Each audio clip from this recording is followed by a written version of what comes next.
Hello very good morning to all of you. Welcome you all in Bhargav biology classes. मैं हूं आपका educator और mentor doctor NK. Bhargava.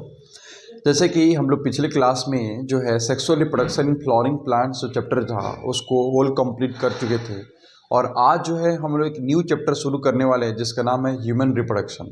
ये class 12 की एक इम्पॉर्टेंट चैप्टर है जिससे बहुत सारे क्वेश्चंस आपके नीट एग्जामिनेशन और आपके बोर्ड के एग्जामिनेशन में पूछे जाते हैं, तो थोड़ा इसको पेशेंस के साथ ध्यान से पढ़ना है। चलिए तो शुरू करते हैं ह्यूमन रिप्रोडक्शन। जैसे कि हम सभी जानते हैं कि रिप्रोडक्शन क्या होता है, हम लोग पढ़ भी चुके हैं कि रिप्रोडक्शन जो होता है ये आपका एक बायोलॉजिकल प्रोसेस होता है। यहाँ पर लिख सकते हैं it is a biological process. पिछली क्लास में बता चुके हैं, जिसके थ्रू जो होता है न्यू यंग वंस का फॉर्मेशन होता है।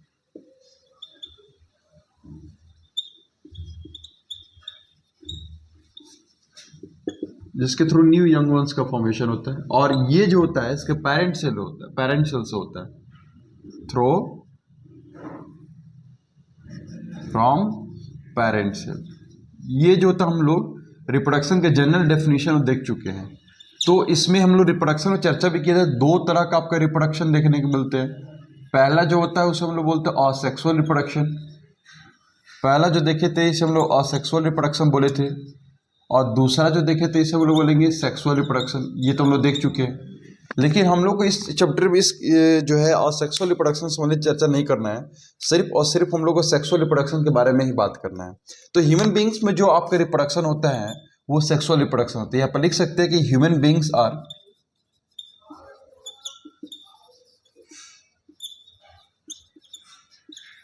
Sexually reproducting organism.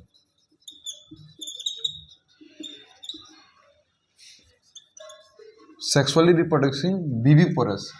विविपोरस कहने का मतलब क्या होता है? देखिए, दो तरह के ऑर्गेनिज्म देखने को मिलते हैं। एक को बोलते हैं हम लोग विविपोरस और दूसरे को बोलते हैं ओविपोरस। दोनों में डिफरेंस क्या, ये इंपॉर्टेंट है, समझना जरूरी है। देखिए, नाम से क्लियर है कि पहला जो है ओविपोरस। ओविपोरस कहने का मतलब क्या होता है? जो कि डायरेक्टली जो है बच्चे को जन्म ना देके एग को फॉर्मेशन करते हैं। एग फिर हैच करता है तो वहां से बच्चे निकलते हैं। और विविपोरस वो होते हैं जिसमें एग का फॉर्मेशन अगर डायरेक्टली फॉर्म्ड बॉडी का डेवलपमेंट होता है, डायरेक्टली फॉर्म्ड बॉडी जो है बाहर निकलते हैं, उसे हम लोग बोलते हैं विविपोरस। तो अपने जो ह्यूमन बींग्स होते हैं वो विविपोरस एनिमल्स होते हैं और सेक्सुअली रिप्रोड्यूसिंग ऑर्गेनिज्म होते हैं। चलिए, तो हम लोग जानना है कि जो आपका रिप्रोडक्शन है वो कितने इवेंट्स में कंप्लीट होता है, ये इंपॉर्टेंट है, ये जानना जरूरी है। तो जो आपका सेक्सुअली रिप्रोडक्शन जो होता है ये 3 इवेंट्स में कंप्लीट होता है। पहले को बोलते हैं हम लोग प्री फर्टिलाइजेशन इवेंट। इसको हम लोग थोड़ा सा लिख लेंगे कि जो आपका रिप्रोडक्शन है वो 3 इवेंट्स में होते हैं। पहला है प्री फर्टिलाइजेशन इवेंट, दूसरा है फर्टिलाइजेशन, यानी 3 स्टेप्स में कंप्लीट होने वाले ये प्रोसेस है सेक्सुअल रिप्रोडक्शन, और तीसरा जो देखने को मिलते हैं इसको हम लोग बोलते हैं post fertilisation event. Post fertilisation event, देखिए सबसे पहला है जिसको बोलते हैं प्री फर्टिलाइजेशन इवेंट। यह स्पष्ट नाम से क्लियर हो कि ये फर्टिलाइजेशन से पहले के होने वाले प्रोसेस है।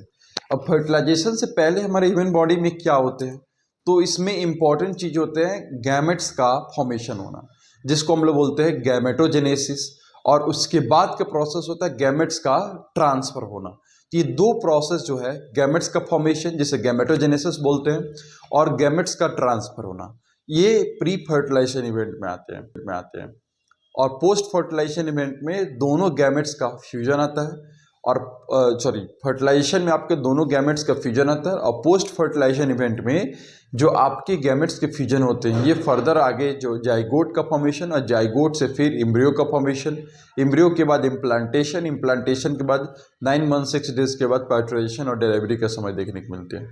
तो ये सब पोस्ट फर्टिलाइजेशन इवेंट में देखने को मिलते हैं। ये सारे इवेंट्स को एक एक करके इस चैप्टर में हम लोग को पढ़ना है। तो यहाँ पर लिख सकते हैं हम लोग प्री फर्टिलाइजेशन इवेंट्स में सबसे इंपॉर्टेंट चीज जो होता है इसे हम लोग बोलते हैं गैमेटोजेनेसिस, और दूसरा चीज होता है ट्रांसफर ऑफ गैमेट्स।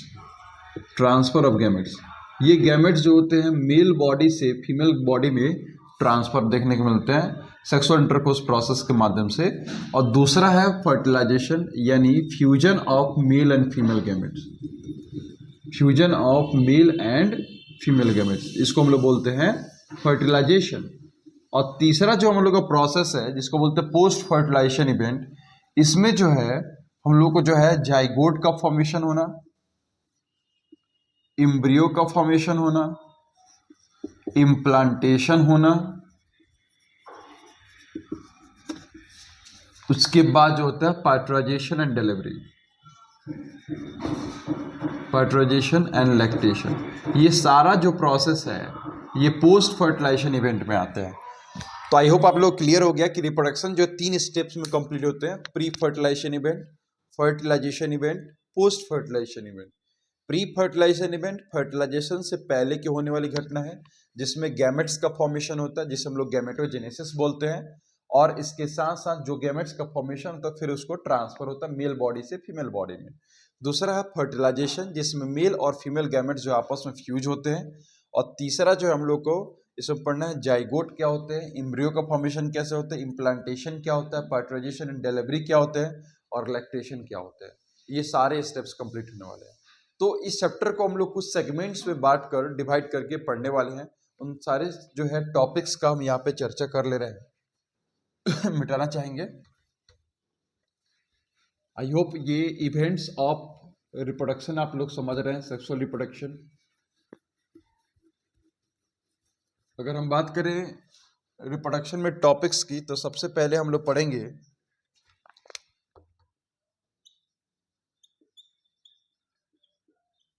चैप्टर में सबसे पहले जो हम लोग पढ़ने वाले हैं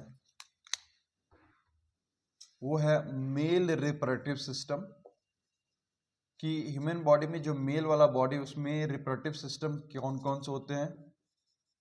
दूसरा जो पढ़ने वाले हैं फीमेल रिप्रोडक्टिव सिस्टम।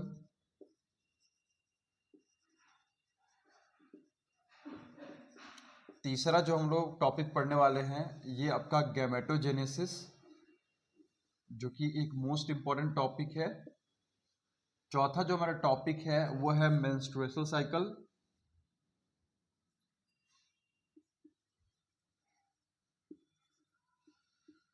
अगला जो हमारा टॉपिक है ये है फर्टिलाइजेशन एंड इम्प्लांटेशन।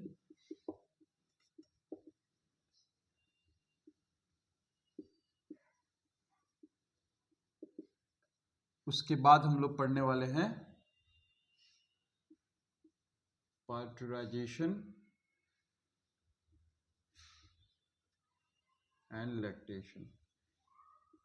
ये सारे इंपॉर्टेंट टॉपिक और इन्हीं सारे टॉपिक के अंतर्गत ये चैप्टर पढ़ने वाले हैं। तो शुरू करते हैं आज को जो इंपॉर्टेंट टॉपिक है मेल रिप्रोडक्टिव सिस्टम। एक एक करके हम लोग सारे टॉपिक्स को पढ़ लेंगे और फिर जो है फर्दर आगे पढ़ते रहेंगे।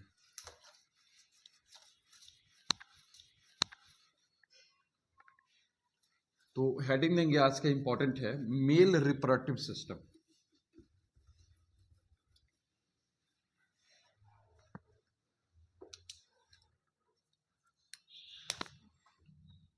हमारा टॉपिक रहेगा मेल रिप्रोडक्टिव सिस्टम।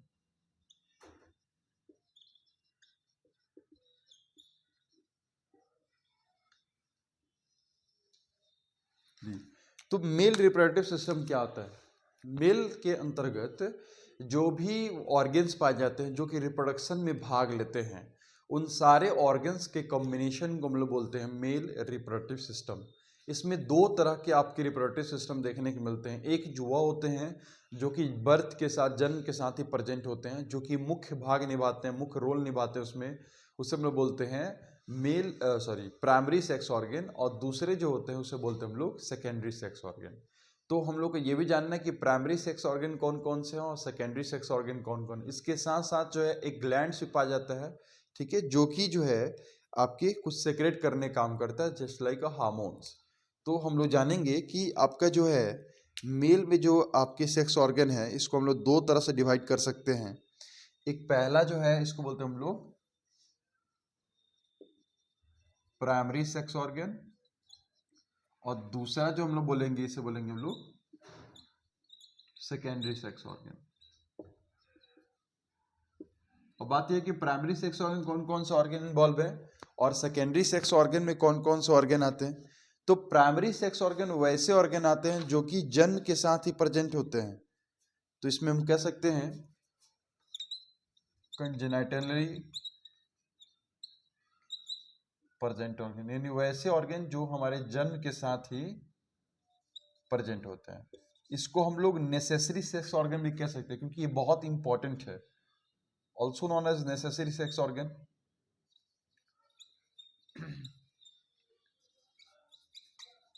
इसको हम लोग नेसेसरी सेक्स ऑर्गन भी कह सकते हैं। और दूसरे जो होते हैं जिसको हम लोग बोलते हैं सेकेंडरी सेक्स ऑर्गन, ये जो होते हैं हमारे बॉडी में जो पुबर्टी की अवस्था होती है, यानी वैसी अवस्था जब हमारा बॉडी ग्रो कर चुका होता है और हमारे बॉडी में जो है हार्मोन सेक्रेट होते हैं, उसे हम लोग पुबर्टी के, जब पहली बार हमारे बॉडी में हार्मोन्स स्पर्म्स का प्रोडक्शन होना शुरू होता है पुबर्टी बोलते हैं। तो इसको जो है हम लोग तो इसको लिख सकते हैं इट डेवलप्स आफ्टर पुबर्टी, ये पुबर्टी के बाद होते हैं, ठीक है। और ये जो आपके ऑर्गन है इसको हम लोग एसेसरी सेक्स ऑर्गन के नाम से जानते हैं। इसको हम लोग प्राइमरी सेक्स ऑर्गन को लोग नेसेसरी सेक्स ऑर्गन बोलते हैं और सेकेंडरी सेक्स ऑर्गन को हम लोग एसेसरी सेक्स ऑर्गन के नाम से जानते हैं, ठीक है। अब हम लोग ये जानेंगे कि इसमें कौन कौन से ऑर्गन होते हैं। तो जो आपके इसको थोड़ा सा मिटा के अच्छे से लिखना चाहेंगे यहाँ पे।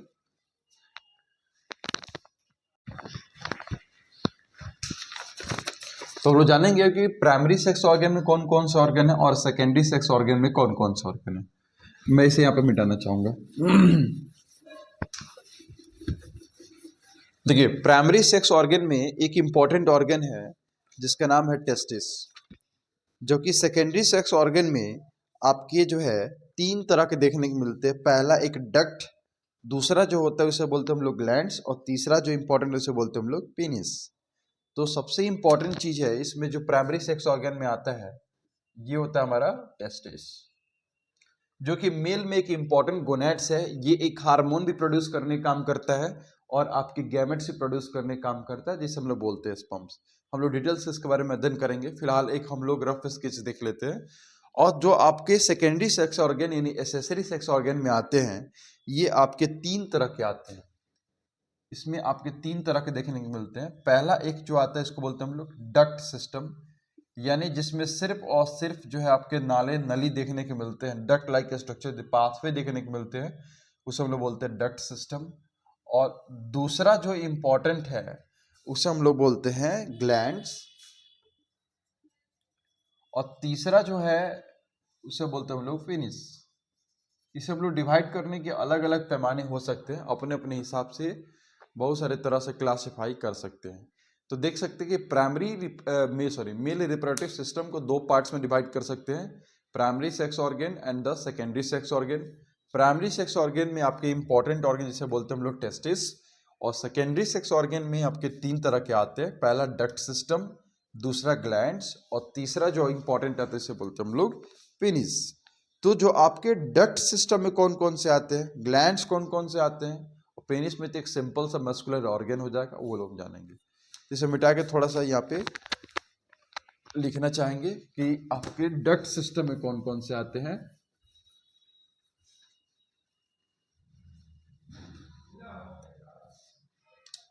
तो सबसे पहला जो है हमारा, इसको डिवाइड कर सकते हैं सेकेंडरी सेक्स ऑर्गन को डक्ट सिस्टम, दूसरा जो हमारा है ग्लैंड्स, और तीसरा जो इंपॉर्टेंट है वो हमारा पेनिस। डक्ट में जो है इसमें इंपॉर्टेंट जो देखने को मिलते हैं ये आपके हो जाएंगे रेटेटेस्टिस, दूसरा जो इंपॉर्टेंट है ये हमारा भासा इफ्रेंसिया, इसको हम लोग इमेज ड्रॉ करके भी समझेंगे। नेक्स्ट है एपिडाइमिस, और जो अगला हमारा डक्ट सिस्टम में आता है वो है भास डिफरेंस। ये सब मिलके जो है डक्ट सिस्टम बनाते हैं, रेटिटेस्टिस, भासा efferentia, epidermis and Bhasa difference. ये सारे के सारे डक्ट्स बनाते हैं, इनसे होके जो है स्पर्म जो है वो पेनिस में आता है। और जो आपके टेस्टिस होते हैं वो स्पर्म्स बनाने का काम करते हैं और हार्मोन सेक्रेट करने का काम करते हैं। ग्लैंड्स में देखिए तो 3 तरह ग्लैंड्स देखने को मिलते हैं। सबसे इंपॉर्टेंट ग्लैंड्स इसका नाम है सेमिनल वेसिकल्स। दूसरा जो हमारा इंपॉर्टेंट है इसे बोलते हैं हम लोग प्रोस्टेट ग्लैंड। और तीसरा जो इंपॉर्टेंट है इसे हम लोग बोलते हैं बल्बो यूरेथ्रल ग्लैंड। इसे हम लोग कॉपस ग्लैंड के नाम से भी जानते हैं, जनरली इसे हम लोग बल्बो यूरेथ्रल ग्लैंड बोलते हैं। और तीसरा जो इंपॉर्टेंट है इसे हम लोग बोलते हैं पेनिस। तो देख चुके हैं अभी तक कि आपके जो है ह्यूमन बीइंग्स में जो रिप्रोडक्शन होते हैं ये रिप्रोडक्टिव ऑर्गन के बीच में होते हैं। पहले को बोलते हैं हम लोग मेल रिप्रोडक्टिव सिस्टम और दूसरे को बोलते हैं हम लोग female reproductive system. Male reproductive system जो है इसको 2 पार्ट्स में डिवाइड किए। पहले को बोलते हैं हम लोग प्राइमरी सेक्स ऑर्गन और दूसरे को बोलते हैं secondary sex organ. Primary sex organ वो होते हैं जो कि जन्म के साथ प्रेजेंट होते हैं, कंजेनिटली प्रेजेंट होते हैं। इसमें एक इंपॉर्टेंट पढ़े थे, इसका नाम है टेस्टिस। और दूसरा जो है सेकेंडरी सेक्स ऑर्गन में हम लोग 3 तरह के पढ़े। एक पहला डक्ट सिस्टम, दूसरा आपका ग्लैंड्स और तीसरा जो आपका पेनिस। डक्ट सिस्टम में हम लोग पढ़े वैसा डक्ट जिससे होके आपके स्पर्म्स जो होते हैं वो गुजरते हैं, उसे बोलते हैं हम लोग डक्ट सिस्टम। इसमें इंपॉर्टेंट है, इसे पढ़े हम लोग भासा इफ्रेंसिया, उसको rete testis, Bhasa difference and epidermis. और ग्लैंड्स में आपके 3 तरह ग्लैंड हो गए। एक पहला जो है सेमिनल वेसिकल्स, दूसरा प्रोस्टेट ग्लैंड और तीसरा काउपस ग्लैंड। और एक इम्पॉर्टेंट जो है आपकी ऑर्गन्स में आ गया जिसका नाम है पेनिस, जिससे थ्रू स्पर्म जो होता है इजुकुलेट होता है, बाहर निकलता है। ये डुअल फंक्शन करता है, यूरिन पास आउट भी करता है और आपके स्पर्म्स भी पास आउट करता है। तो मिलते हैं एक नेक्स्ट वीडियो में एक डिटेल्स फिगर के साथ में। हम लोग डिटेल में जानेंगे कि भाषा इफ्रेंसिया क्या होता है, एपिडेमिस क्या होता है, इससे क्या फंक्शन होता है, भास डिफरेंस क्या होता है, पेनिस क्या होता है और ये ग्लैंड्स जो होते हैं इनके क्या क्या फंक्शन होते हैं। चलिए मिलते हैं नेक्स्ट वीडियो में। Thank you so much.